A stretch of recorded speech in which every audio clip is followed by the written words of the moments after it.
Hello everyone. In today's kitchen table gardening episode, I'm going to be transplanting some seedlings into hydroponic setups. Okay, so first I think I'm going to start off with transplanting these tomatoes. These are baby boomer tomatoes here. I'll get one and show you closer. So I've just started these in the regular peat pellets, like you would start for going into soil. And I'm going to pop them into a net cup. So first I'm going to put some clay pebbles in here so that the tomato plant comes up to the top of the cup. These expanded clay pebbles, if you didn't have clay pebbles, you could just use any kind of pebbles, it'd be fine. You can see you've got some roots coming out. That's the time you want to transplant, because then you know that these roots are going to go down there and be able to drink from the nutrient solution pretty quick. So that's right about at the top of the net cup, so that's a good fit. Maybe I'll take one or two pebbles out. And then we'll just put that in there and kind of put some pebbles around it as best we can. And they're mostly just to hold it up, so it doesn't have to be perfect.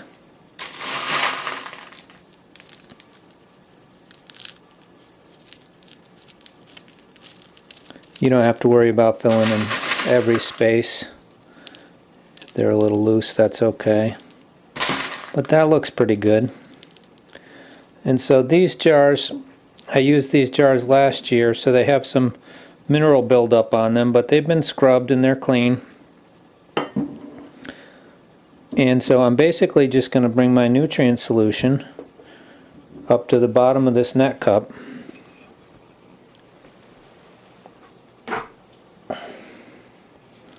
So I have my nutrient solution that I made. I made Master Blend, which I'll probably show you in a minute, because we're going to need to make some more. But the way I make it is I don't measure parts per million or anything. I keep it very simple.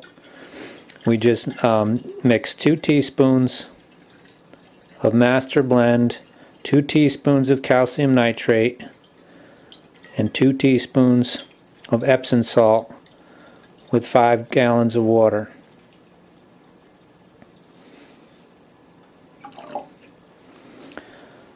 So we're going to see, that's right about where we want it, but we're going to give it a little bit more, because we really want to come up and touch that root mass, that peat pot.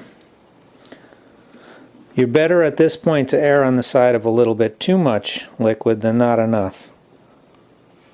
And of course, after this, we will need to wrap these jars so that no light gets to our solution.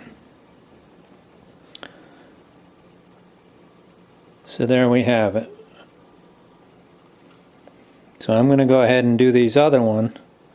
I have one other tomato, and then I'll do that, and then I'll show you the next steps when we're going to do the cucumber in a bucket. Pretty much the same way. Okay, so now I'm getting ready to do a cucumber. This is a Space Master cucumber, and you can see it's got some nice roots on it already. We have 2 little babies coming up in here, so I'm just going to snip one back because I only want one. And now what I want to do is make sure that my nutrient solution is going to be right up to touching this peat pellet. So I've got the bucket filled up about to the bottom of the net cup. So now I'm just going to put a little more fluid in until I see it's up to the pebbles. That way when I put my plant in, I know it won't be long before its roots are reaching into that nutrient solution. So you'll see them just about start to float, and then you're ready to pop in your plant. and just fill in around it a little to help it stand up. I did the cucumber in this smaller bucket because it's a Space Master cucumber, so I'm hoping that it'll be big enough for it. I don't mind checking the fluid often. Probably a 5-gallon would be better, and I can always just pop this out and put it in a 5-gallon at some time later. So there we have the cucumber. We did the tomatoes are over here, the 2 tomatoes. I have, now this is, I wanted to show you some of the things I did with no net cup. This is a radish just going into a 1/2-inch hole. It's a China rose radish that's starting to form. And that just lives in my kitchen window. And here's a little pak choi that's the same thing, where I just drilled a 1/2-inch hole in the lid and dropped the little seedling in. And there we have a nice little pak choi started. This was the same way, the tomato, little tomato.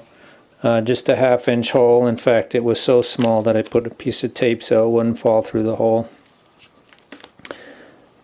And it is kind of precarious in the beginning when they're just a tiny seedling. But this was, this holy basil plant was just dropped into a little hole in the jar, and it's grown to be a regular, small plant now, but it's going to be a nice plant. So there's lots of different ways to plant this stuff out. Here I have a laundry soap container that I just dropped a bunch of pak choys in, and they seem to be doing alright. They're still a little floppy, but eventually they'll lock right into the holes.